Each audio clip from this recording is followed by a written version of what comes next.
Lido o texto, permaneça com a sua Bíblia aberta na passagem, por favor.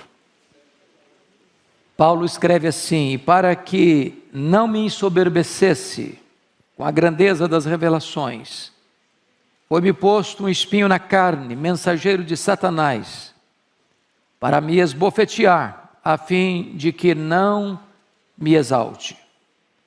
Por causa disto, 3 vezes pedi ao Senhor que o afastasse de mim. Então ele me disse: a minha graça te basta, porque o poder se aperfeiçoa na fraqueza.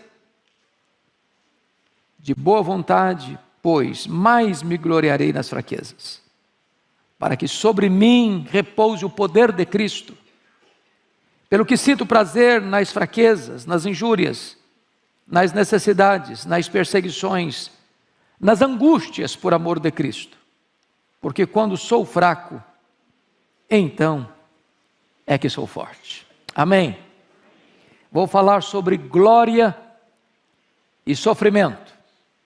Glória e sofrimento. Bom, é sabido de todos que a segunda carta de Paulo aos Coríntios é a sua carta mais pessoal. É a carta onde Paulo mais abre o coração para relatar os sofrimentos que passou ao longo do seu ministério. Vocês podem conferir isso comigo. No capítulo 2, verso 4, ele confessa isso. Quando diz assim: porque no meio de muitos sofrimentos e angústias de coração vos escrevi, com muitas lágrimas, não para que ficasseis entristecidos, mas para que conhecesseis o amor que vos consagro em grande medida. Ele vai dizer no capítulo 1, versículo 8 o seguinte: porque não queremos, irmãos, que ignoreis a natureza da tribulação que nos sobreveio na Ásia, porque foi acima das nossas forças, a ponto de desesperarmos até da própria vida. Então, se você está passando esse tipo de angústia, se você já está sofrendo a ponto de achar: meu Deus, eu não estou aguentando mais, parece que eu vou sucumbir, parece que eu vou naufragar, é maior que minhas forças. Entenda que Paulo estava lidando com isso também. Mas esta carta foi escrita não só para abrir o coração e falar do seu sofrimento, mas esta carta é uma espécie de tratado de autodefesa. Não só a defesa do Evangelho, mas defesa do seu apostolado. Porque depois que Paulo saiu de Corinto, e ele ficou lá 1 ano e 6 meses, aquela capital da Caia, plantando a igreja. Aquela igreja foi a igreja que mais Paulo amou, mas foi a igreja que mais fez Paulo sofrer. A ponto de algumas pessoas ali acharem que Paulo era um impostor. Quando Paulo foi pastor da igreja, a igreja não pagou o salário de Paulo. Foi preciso que irmãos pobres da Macedônia sustentassem Paulo em Corinto, para Paulo ser pastor da igreja de Corinto. E depois que Paulo saiu, chegaram os falsos apóstolos, com a sua empáfia, com a sua arrogância, com as suas falsas credenciais, dizendo para a igreja de Corinto que Paulo não era um verdadeiro apóstolo, que Paulo não tinha credenciais, que Paulo não tinha as experiências místicas, estáticas, arrebatadoras que precisava ter para ser um verdadeiro apóstolo. Então Paulo, nesta carta, ele vai fazer uma espécie de defesa do Evangelho e defesa do seu apostolado, e eu peço que você observe comigo. Veja aí capítulo 11, versos 4 a 6. Olha o argumento dele.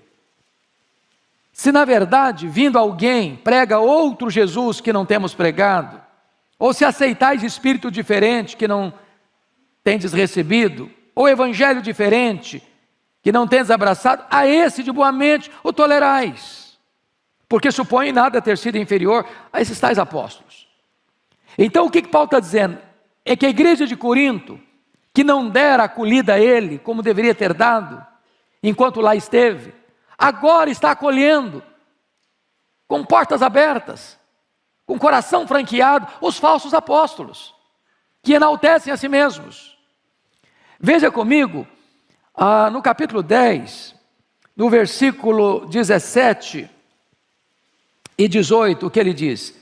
Aquele, porém, que se glorie, glorie-se no Senhor, porque não é aprovado quem a si mesmo se louva, e sim aquele a quem o Senhor louva. Notinha de rodapé.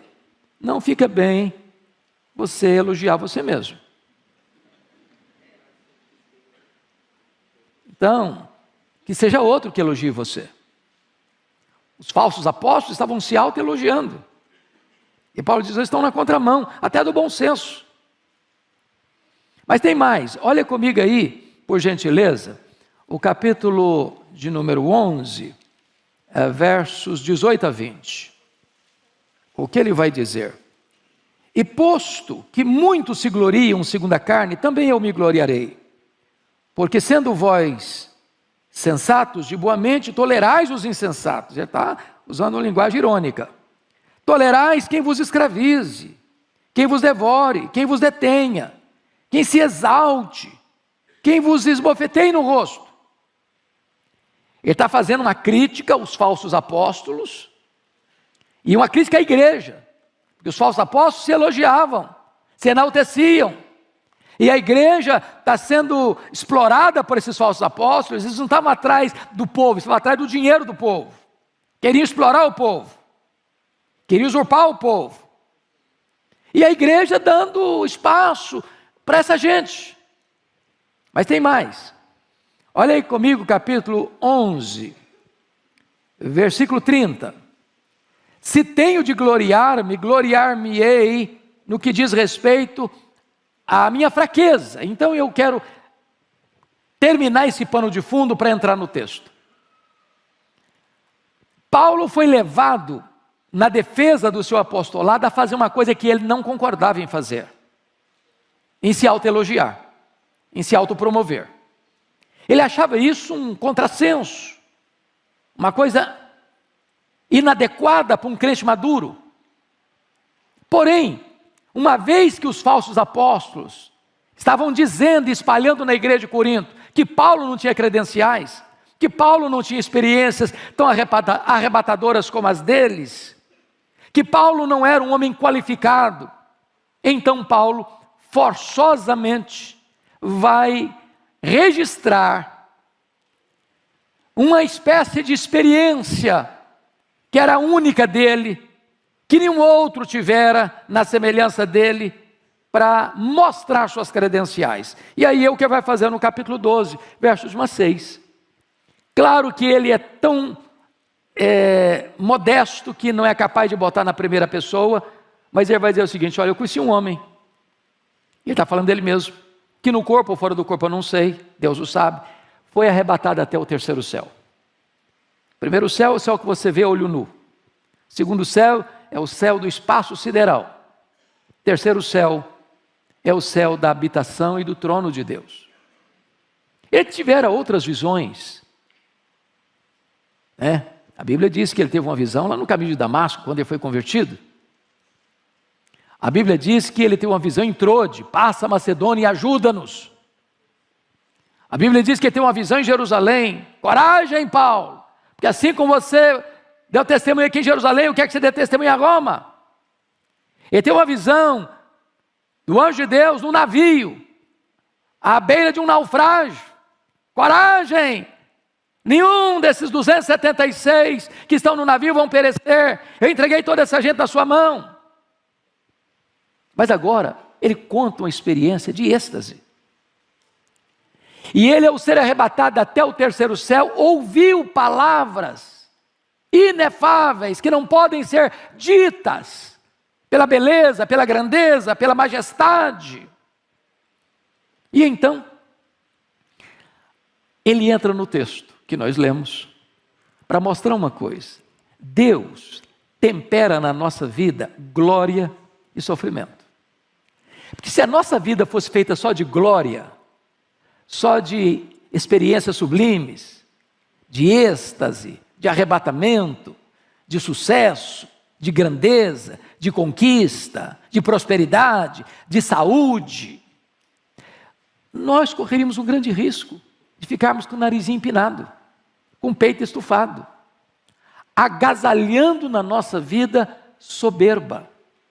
Então, entrando no texto, eu quero conversar com vocês sobre 7 verdades que estão nesse texto. A primeira delas está aí no versículo 7, parte A. E para que não me ensoberbecesse com a grandeza das revelações. A grandeza das revelações. Irmãos, Deus tantas vezes nos permite ter momentos de êxtase. Eu não diria a você que teríamos a experiência de Paulo ou de João, sobe para aqui, eu te mostrarei as coisas que devem acontecer. Mas Deus nos dá experiências tão incríveis, de comunhão com Ele, de intimidade com Ele, daquele gozo inefável, daquela alegria indizível e cheia de glória, daquela percepção da beleza de Cristo, da glória de Cristo, aquela compreensão da riqueza das verdades eternas, do céu, da bem-aventurança eterna. Quantas experiências maravilhosas, quantas noites em que os céus se abriram e a luz celestial inundou a sua alma, quantas visitações poderosas do Espírito Santo na sua vida, na minha vida, na nossa vida. Nós temos isso.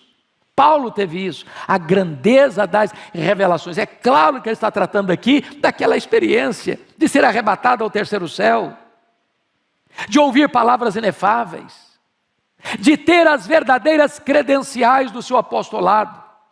Mas aí, notem comigo, vem o segundo ponto, que é o doloroso espinho na carne. Confira comigo a parte B do verso 7. E para que não me ensoberbecesse com a grandeza das revelações, foi-me posto um espinho na carne.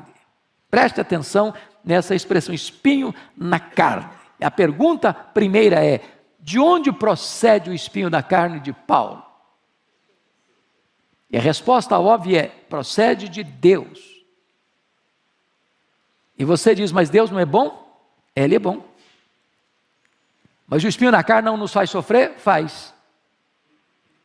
Mas então, se Deus é bom e Ele é, e se o espinho na carne nos faz sofrer, por que Deus permite o espinho na carne? Por que um crente sofre? Por que um crente pega Covid? Por que um crente é entubado?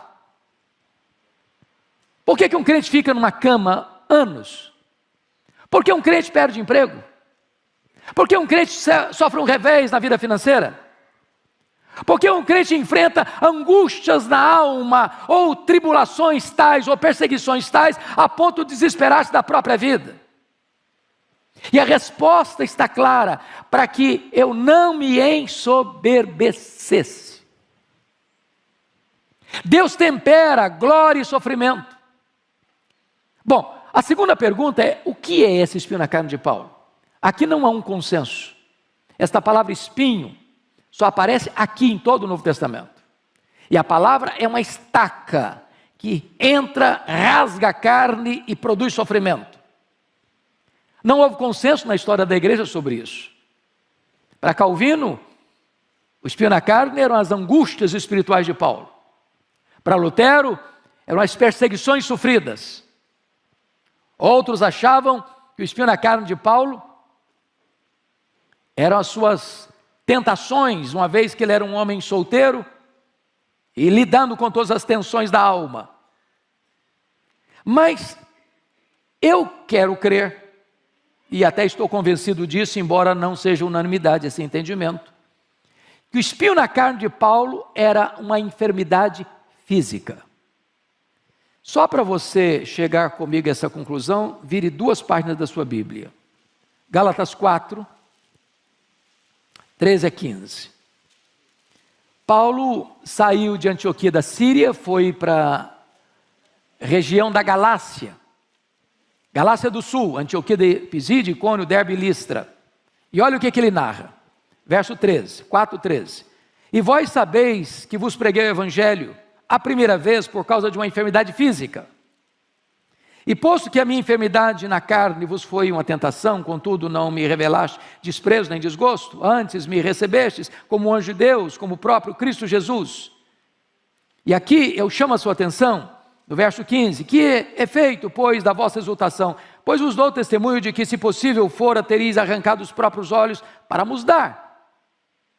Então, há uma ideia muito eloquente entre os estudiosos que Paulo contraiu uma doença entre a sua saída de Antioquia da Síria e a sua chegada no destino da primeira viagem missionária. E muito provavelmente ele pega essa enfermidade em Antioquia, em perto da Panfilha, que era uma região alagadiça, pantanosa, e possivelmente ele pegou uma malária que dava uma dor de cabeça alucinante, afetando inclusive a visão. Porque os crentes queriam arrancar os próprios olhos para dá-los a Paulo. Isso não faz sentido se Paulo não tivesse uma enfermidade que afetasse a sua visão. Tanto é fato que Paulo tinha um secretário para escrever suas cartas. Por que não escrevia ele mesmo?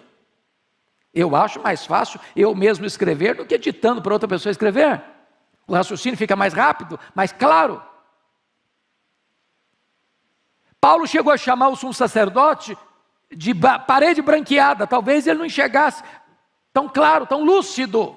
O certo é, meus irmãos, que a enfermidade foi colocada nele, e talvez é isso que ele está falando, esse espinho na carne, para acicatar e trazer sofrimento, para que ele não se ensoberbecesse. Então, eu quero dizer a você que muitos crentes ainda hoje sofrem. Você está sofrendo? Você lida com enfermidade crônica? Precisa tomar remédio todo dia, todo dia? Pois é. Às vezes Deus equilibra glória e sofrimento, para que a gente não se ensoberbeça. Terceira lição do texto: as bofetadas de Satanás. Olha aí o versículo 7, a parte C. Veja comigo. Foi-me posto um espinho na carne, mensageiro de Satanás, para me esbofetear, a fim de que eu não me exalte. Você pode perguntar, bom, mas para um pouquinho aí. O espinho na carne vem de Deus. E como é que se veio de Deus, Satanás bate na minha cara com esse espinho? Porque esta é a tarefa de Satanás. Quando a providência é carrancuda, e às vezes Satanás chega para você e diz assim, está vendo aí, ó? Você não é crente? Você não anda com Deus? Você não é fiel a Deus? Você não faz as coisas direitinho? Você não obedece os preceitos de Deus? Está sofrendo, está passando por essa magrela, está passando por essa dificuldade. Olha o seu vizinho lá, ó, não é crente igual a você, não anda com Deus igual a você, ele não reconhece Deus como você, ele não vive como você, está lá num vidão. Não tem a preocupação dos mortais. O corpo dele é sadio e inédio, já vem bronzeado de fábrica. E você está passando essa magrela toda. Se Deus amasse você, você não estava nessa. Se Deus amasse você, você não está passando por isso. Deixa eu lhe dizer algo muito importante hoje.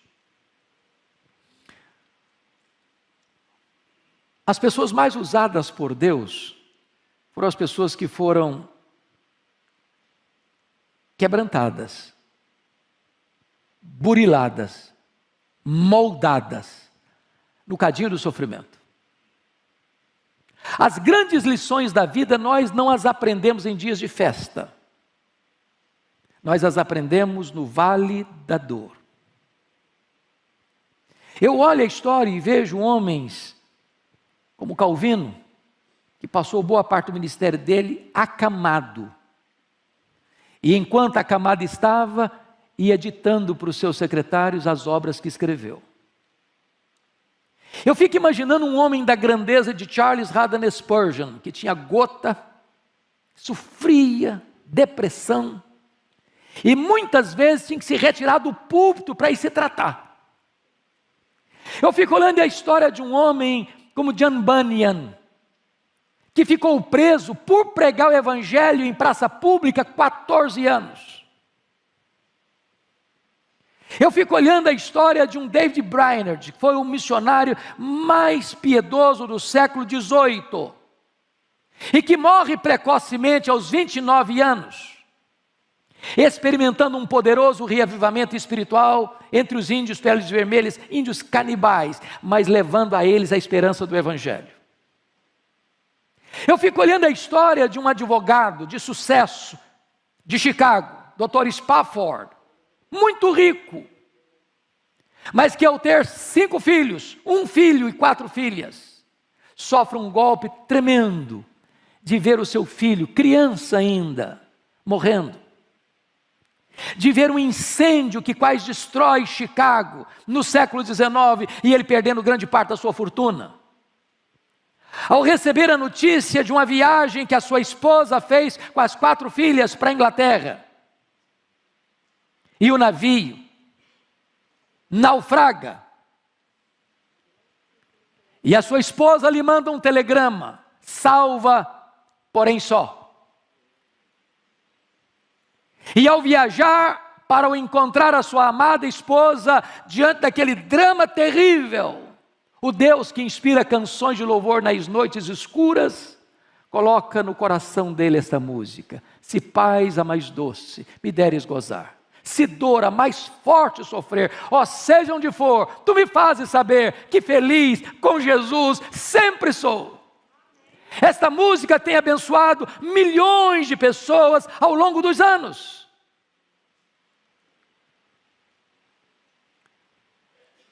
Se Deus está permitindo você passar por um espinho na carne, e se Satanás está batendo no seu rosto com esse sofrimento, entenda uma coisa: o seu sofrimento vai ser uma fonte de consolo para muita gente.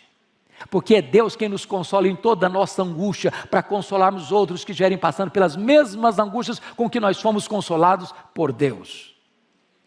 Mas em quarto lugar, a quarta lição do texto: as orações indeferidas ou não atendidas. Olha comigo o versículo 8. Por causa disso, 3 vezes pedi ao Senhor que o afastasse de mim.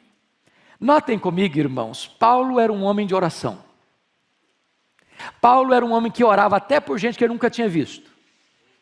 Paulo orava incessantemente. Paulo orou por muitas pessoas doentes, elas foram curadas. Paulo orou e Deus ressuscitou Eutico, um milagre extraordinário. Agora Paulo está doente.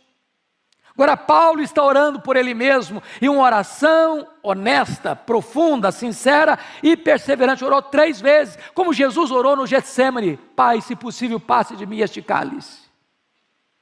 Ele pede a cura, ele pede o alívio. E Deus disse para ele: não,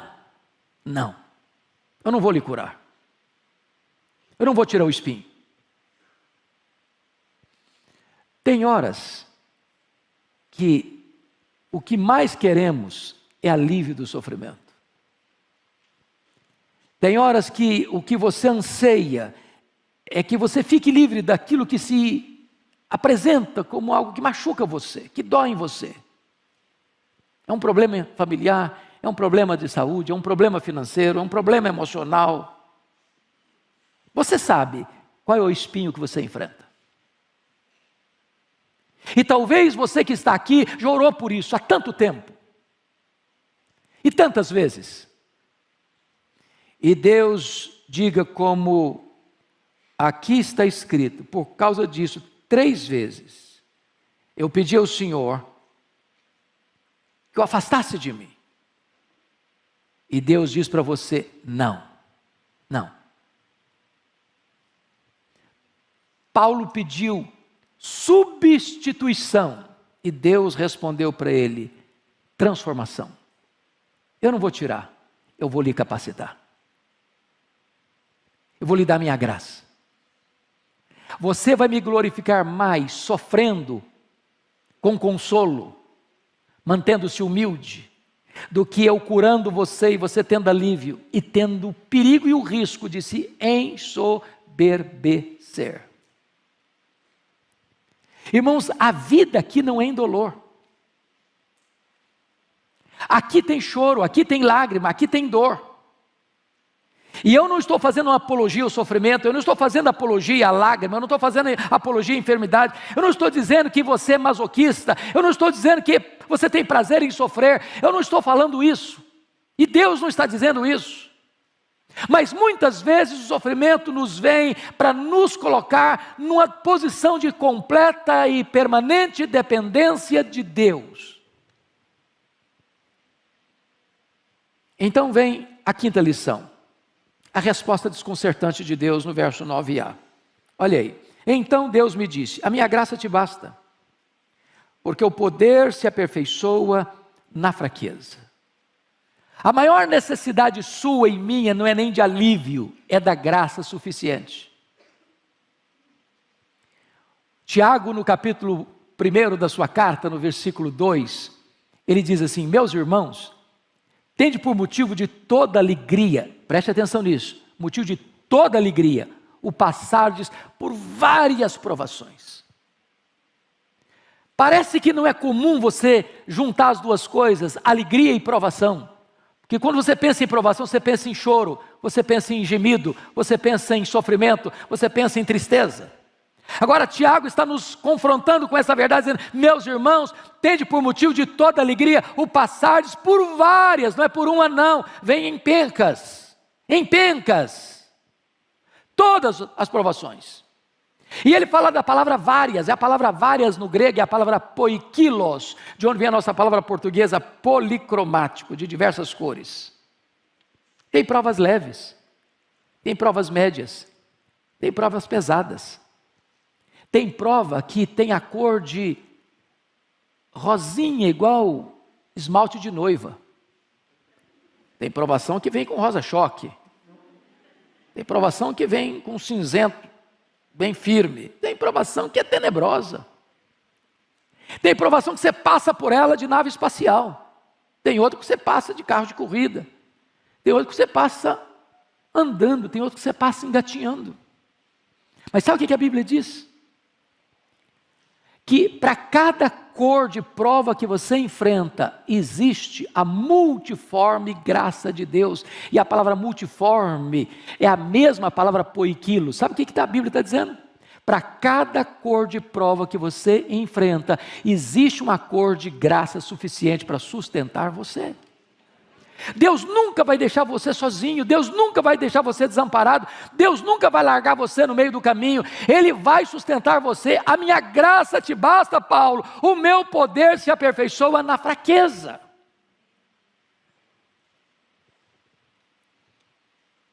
Então vem a sexta lição, a rendição obediente. Confira comigo o verso 9b, por gentileza. E o versículo de número 10a, ele diz assim: de boa vontade, pois, mais me gloriarei nas fraquezas, para que sobre mim repouse o poder de Cristo. Pelo que sinto prazer nas fraquezas, nas injúrias, nas necessidades, nas perseguições, nas angústias, por amor de Cristo. Meus irmãos, tem muita gente que quando recebe um não de Deus se revolta. Não é verdade? Tem outras pessoas: Deus me decepcionou, eu pedi para Ele, não me atendeu. Deus, também vou sair da igreja, porque na hora que eu precisei de Deus, Deus me disse um não. Tem outras pessoas que ficam apáticas, param de orar, não acolhem com submissão e humildade a resposta divina.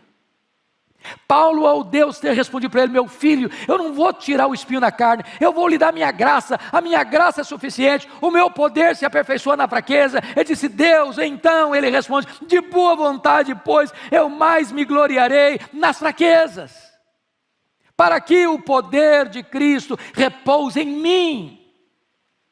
O que Paulo está dizendo aqui, irmãos, nenhuma pessoa que não seja cristã vai entender, não vai entender. O que ele diz no verso 10 é algo incompreensível para nós, sem a graça, sem o Espírito Santo agindo na nossa vida, pelo que sinto prazer. Olha que prazer, hedonismo, é a filosofia mais presente neste mundo. Gasta-se bilhões e bilhões de dólares todo ano para patrocinar prazer, diversão. As pessoas estão à cata de prazer. E Paulo vai dizer o seguinte: pelo que sinto prazer, em quê? Nas fraquezas, nas injúrias, nas necessidades, nas perseguições, nas angústias. Você diz: isso aí é masoquismo, isso não é cristianismo. Quem tem prazer de sofrer? Quem gosta de sofrer? Ninguém, nem você nem eu, nem Paulo, nem a Bíblia ensina isso. O que Paulo está dizendo aqui é que ele tem prazer por amor de Cristo, não é prazer no sofrimento pelo sofrimento, é porque ele sabe que Deus é soberano, Deus está no controle, e Deus está trabalhando em você, Deus está moldando você, Deus está burilando você. O próprio Jesus aprendeu pelas coisas que sofreu, e os sofrimentos do tempo presente não são para comparar com as glórias por vir a serem reveladas em nós. A nossa leve e momentânea tribulação vai produzir para nós eterno peso de glória, acima de toda comparação. É o propósito de Deus no sofrimento, e não o sofrimento em si. Então, irmão, não se rebele contra Deus, não se insurja contra Deus, não endureça o seu coração, não seja como a mulher de Ló, amaldiçoa Deus e morre, Jó. Não, não. Deus não é sádico. Deus não desperdiça sofrimento na vida dos seus filhos. Se você está passando por uma luta, entenda isso: Deus está no controle, Deus é bom, Deus é Pai, Ele está trabalhando por você, Ele está trabalhando em você, para depois trabalhar através de você. Mas finalmente, o último ponto, sétimo ponto que eu quero destacar, agora é a constatação confiante. Olha a parte B do verso 10. Porque quando sou fraco, então é que sou forte. Isso é um paradoxo. É um paradoxo. O homem que se vangloria na sua força, ele é fraco. Mas o homem que confia em Deus na sua fraqueza, ele é forte. Por isso a Bíblia diz: não se glorie o sábio na sua sabedoria. Não se glorie o rico na sua riqueza. Não se glorie o forte na sua força. Mas antes, glorie-se em conhecer a Deus. Quanto mais dependente de Deus você for, mais forte você vai ser. Quanto mais você compreende que você é fraco e que precisa de Deus, não pode se afastar da presença de Deus e depende do poder de Deus, da graça de Deus, do sustento de Deus, da providência de Deus, aí você é forte. Mas no momento em que você, não, agora eu sou forte, agora eu cuido da minha vida, agora eu sei o que eu faço, agora eu tenho todas as ferramentas para fazer, agora eu consigo, eu vou, eu faço, eu alcanço, bom, aí você é muito fraco. O braço da carne é muito fraco. Nenhum de nós consegue ficar sequer de pé, escorado no bordão da autoconfiança. Então, concluindo, Deus na sua bondade tempera na sua vida glória e sofrimento. Se fosse só glória, você ficaria soberbo.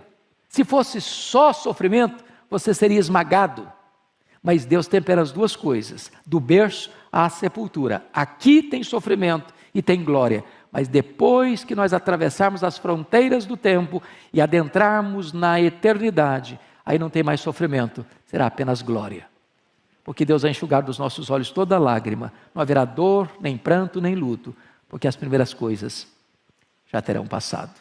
Que Deus console o nosso coração nesta manhã. Amém.